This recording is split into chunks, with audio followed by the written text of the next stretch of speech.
Greg, you, I mean, a couple of other players had followed up, that's an advantage to you, but were you worried, I mean, this is your second game in 4 days, were you worried the longer this game went, the less gas you guys would have in the tank? Well, they're having to play right with us 40, 50 minutes.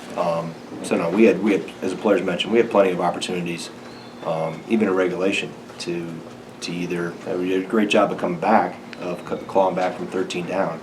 But there was opportunities in the first half, specifically finishing in the paint, that we got to continue to work on and continue to get better at. And obviously those, we had, numerous opportunities in overtime, both overtimes, to extend or take the lead, and it seemed like neither team could ever get the upper hand. Greg, you guys had that 20-3 run that you mentioned, coming back from 13 down. What was it tough to get into a rhythm before that and after, and stay in that rhythm after that? Do you feel, or what did it just feel like out there? Well, we hit some shots. I mean, guys came in and Kobe hit some shots. Aleem hit a shot, so it got us a little momentum going. And then the group that came off the bench, we weren't all the way back when the other Nate and Ethan came back in, and we did a good job of surging from there. So the bench did a good job of helping push us back. What explanation were you giving them the flagrant one?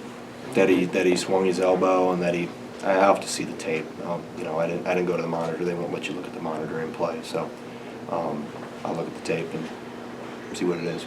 Greg, Brad had a difficult shooting night, but I think out of that one set, you guys got him that look in that corner. Is that just you showing confidence in him?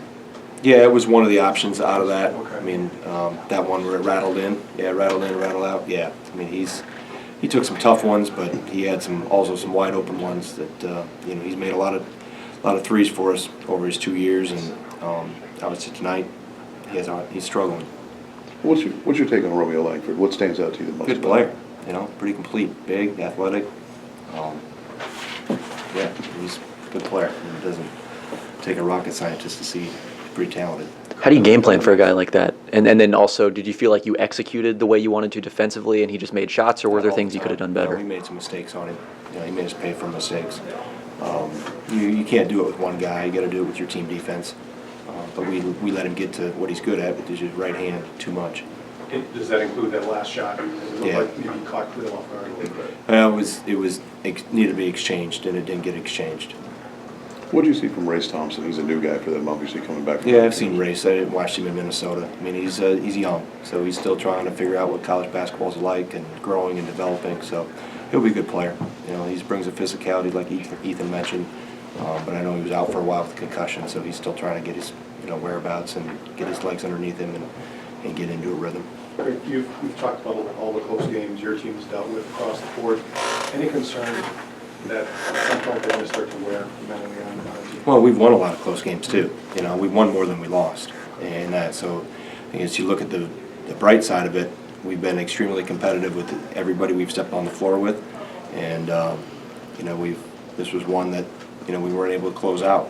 We finished a lot of them out, more than we haven't. So we got to continue to be in those positions where you try not to make it a close game. You try to extend a lead when you get one, or finish better, have a higher shooting percentage in the paint each half, and then you're not in those positions where you're scratching and clawing and trying to find other ways to manufacture points when we get the ball that deep into multiple guys and have a hard time completing plays for the most part.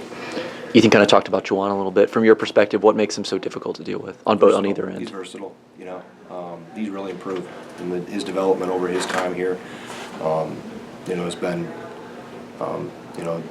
it's credit to him for how hard he's worked. I don't know if he came in as a highly touted guy, but he's worked to make himself a really good player. You see any similarities between him and Ethan at all? There are some. I think there's some in terms of how they've worked and developed and grown during their careers. Both guys probably not heavily recruited and maybe not highly acclaimed when they came in, but have worked to make themselves really good players for their teams. All good? Any further? Thanks, Coach. Thank you, Coach.